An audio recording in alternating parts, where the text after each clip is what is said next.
According to the court update, Lil Durk's OTF members have been working against him in the OTF case. The feds believe Lil Durk paid to have two people dealt with, Stephen Mack, who removed Lil Durk's brother Diadem, and OTF Jam's baby mom, who passed away after Lil Durk discovered he had a wire around him. The feds believe OTF Jam is the key to locking Durk up for all three crimes. During this Instagram live, Lil Durk noticed that OTF Jam was wearing a wire. Lil Durk witnessed Jam whispering, clutching his jacket, and examining its connection.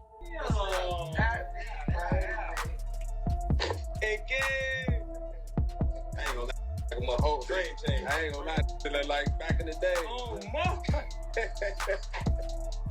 Oh, dang. Like back in the day. Oh, look, he took out. Check on your man, I heard you got his head. I ain't gonna lie, man. Hey, when I was growing up, I don't have a day architect. What happened to day? School's out sometimes. All that whooping on the net, it got your man.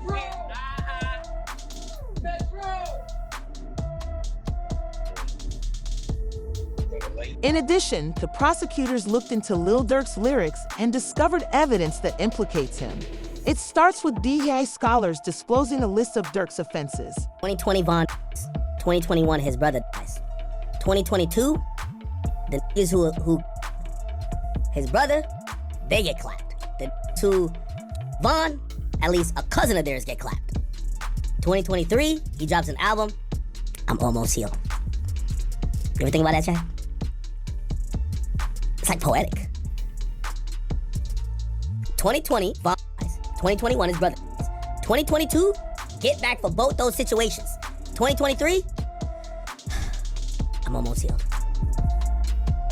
We now know that Durk is connected to an unsealed file in a Chicago funeral where he is accused of being responsible for Stephen Mack's death because he wanted to take care of things to help him recover from the loss of Dang and King Val. Although Mack hasn't been charged, it is thought that he was singled out as retaliation for Durk's brother D's death on January 27, 2022. He is mentioned in the documents that were not sealed before his detention hearing, which further establishes that Durk was involved. He posted to this story for Dang just a few days after Max's death, and Durk even went live on Instagram to laugh about something at the time. They can't see other shit, boy. What? Tweaking with folks. Right. Hey, somebody always said, slap a car. Somebody always said, slap a car.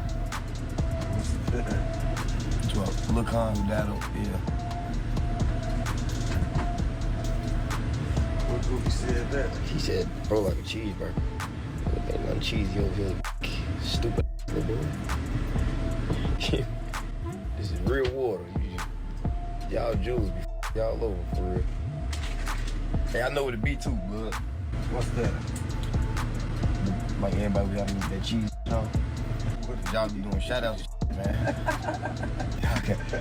You gotta know your jury. Like, if somebody want me to give them a shout out for some jury, I'm gonna make sure you're in that. Compiling a timeline for that Instagram live, which is rumored to have occurred on the same day.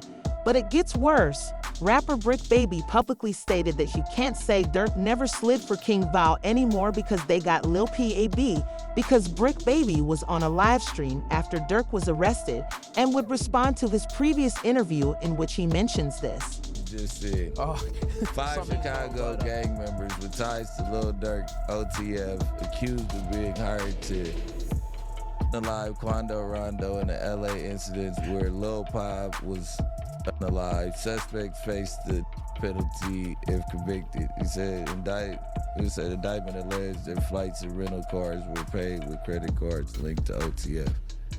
But was this an attempted hit or? Well, they say that, man. Then they put you as why? Oh yeah, because of your face. Wait, no. Like who died? You can't say that no more. Oh, because of FBG Cash? Oh, who? Federal charges in California. Nah, because Lil Pop. So this is about the... Oh! What's that? But I'm just saying, they just say you can't say that. Video of King Von jewelry shopping with 2 of the OTF cased suspects was among the first pieces of evidence the FBI discovered after they knew they needed to investigate Durk. Solitary. We just looked at him. Let's go over there. Boss, you good? My boy. Let's go. Good. They got real in here, man, because he just stepped in.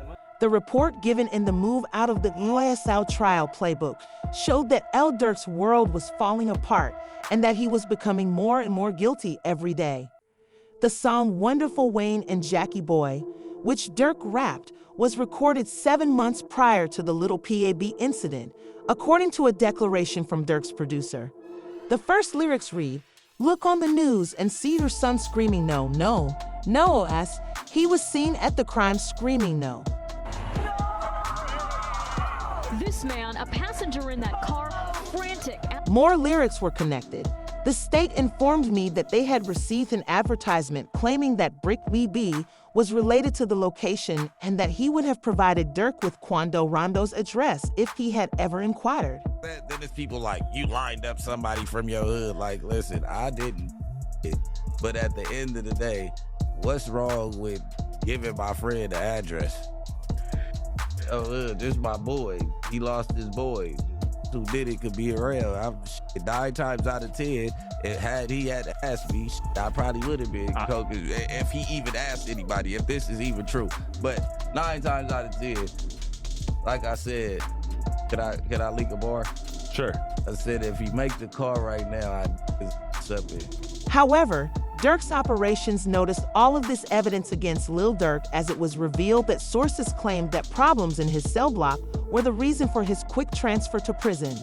As a well-known rapper, he was probably targeted for commissary and money, which fans believe could be related to the situation where Rondo and L. Tim tried to get Durk while he was in jail because the next day they both did interviews and discussed Durk's case, though Tim surprisingly stated that the entire situation should have been prevented. No, like, shit, I was just protecting my little brother. When you did finally find out that it was King Von who did it, how'd you feel? I was like, damn, if Brian did that stupid shit last night, he still would have been alive. That's how I was. But I was like, yeah, I ain't no the type person I am. Like, I'm a humble person. I ain't no disrespect to like his mama saying f***ing shit like that, because I could easily get on that type of stuff and be clout chasing type. Like, I ain't on that type. I'm a humble person, but it's like, they ain't never popped that shit off. That would have never happened. Which prompted Wando to reveal how Durk had obligations to protect others around him, but had since thrown everything away. Whoever on my side, they got kids and a mama that 100% know them. And at the end of the day, bro, all this bull that we talking about is stupid. That could have been handled a totally different way. It could have been handled to the point where a song and $3-4 million could have came out or whatever. Like that could have got handled in a legit way, in a music way. When it was revealed that there was footage from OTF Jam documenting the planning process of OTF catching Quando Rondo's crew, Quando became irate. This is because Durk's prison transfer to a new cell block has only made his living conditions worse, which is precisely how Charleston White wants him to be living, given that he mentioned Melly and expressed his happiness that they are being mistreated in jail. The YMW Melly, I'm so happy he in jail getting mistreated. Yeah, I'm so happy he in jail getting mistreated, homie. Homie, when you take a life, homie, you ain't got a right to complain about a motherfucking thing, about being mistreated, when you done chose to play.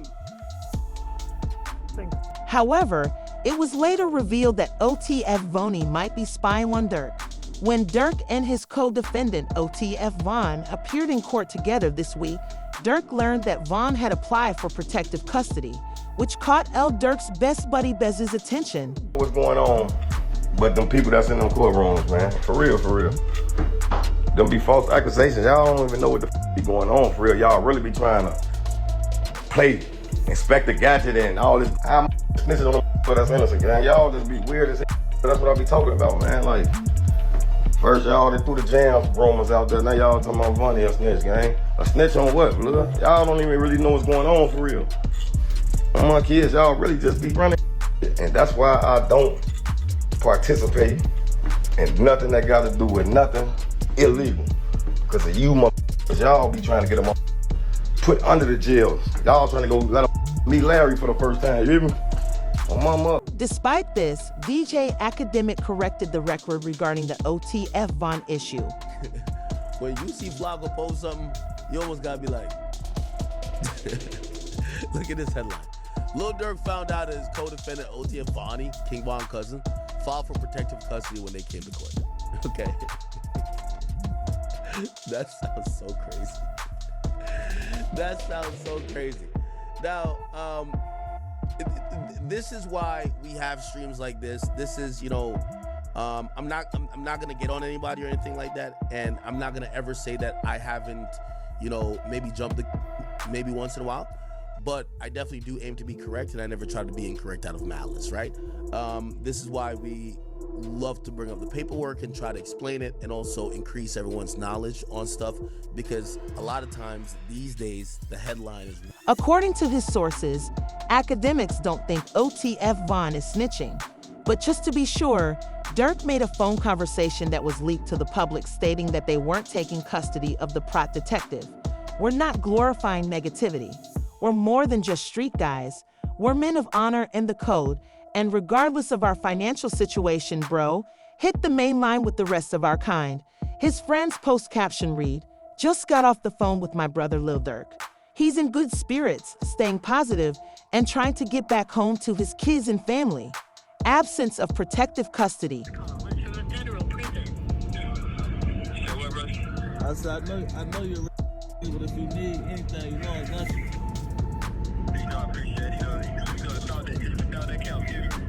Yeah, I know how that to be, bro. It don't matter, bro. We ain't never moved on money. Except for that first time. Once it was that, it was that. Once it was like then, everything was his. I feel back to your same. I came home there like, shit, where you from? What you got going? I'm in too, you. Man, what? The PC. Hey.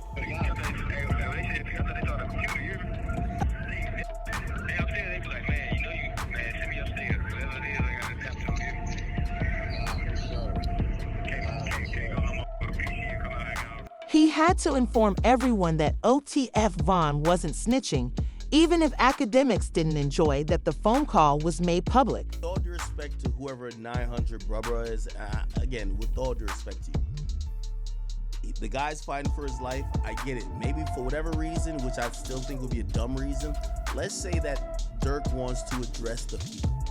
You know how you put this out? You say, yo, Durk, we on. You let him say what he's saying to the public, and you cut it off. You don't need to hear y'all back and forth. Because a lot of this audio kind of feels like maybe this wasn't how Durk wanted to first communicate with everybody in the world. Anything he does is gonna go viral. Having a conversation about, you know, even if you think it's in good faith, yo, we don't move off money, nah, blah, blah, blah. It don't sound right. But according to one lawyer's professional assessment of the Durk case, he thinks he has a chance of being freed with him. He said, "I'm not sure I think they have a slam dunk case on Durk Banks. I think they have a long way to go to prove the conspiracy against him." When it comes to Durk Banks, you know, so far I've seen one text that says, "Don't have them associate my name with any kind of flights that they're taking." Certainly that's not a good text, but is that the only text? Because that doesn't, you know, that in itself doesn't stand on its own. Certainly it's circumstantial. But like I said, we have to wait and see what other evidence they have. If they have a snitch, if they have videotapes or audio tapes of him saying something, I think that's a lot different than, hey, just make sure you don't associate my name with these guys. Because he could be blaming, you know, Grant or one of these other guys and saying like, hey, these guys are going to do some crazy stuff. And he's like, hey, listen, make sure it doesn't associate with me at all. You can look at that a million different ways. So I'm hesitant to say that they have, a slam dunk case on Durk Banks. He followed up by even saying when his release date could be if no one else snitches. So it all depends on the hunger of the U.S. attorney and the AUSA that's involved. And if they want this individual badly enough, they'll make very attractive deals for these individuals. What does a very attractive deal look like? I think they go for the lowest hanging fruit.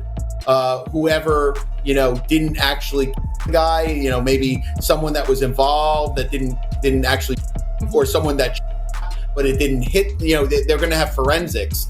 Yeah. So they'll take whoever is the least culpable, and I think that they'll approach him and make a deal with him that'll be the most attractive. And if that guy doesn't make a deal, they'll move on to the next guy. So usually that's what happens, right? You go for the lowest hanging fruit first, the guy that you think will flip, the guy that didn't really have that much involvement. And I think what also is interesting with the indictment is it wasn't just money. They're like, oh, it could have been money or it could have been career advancement.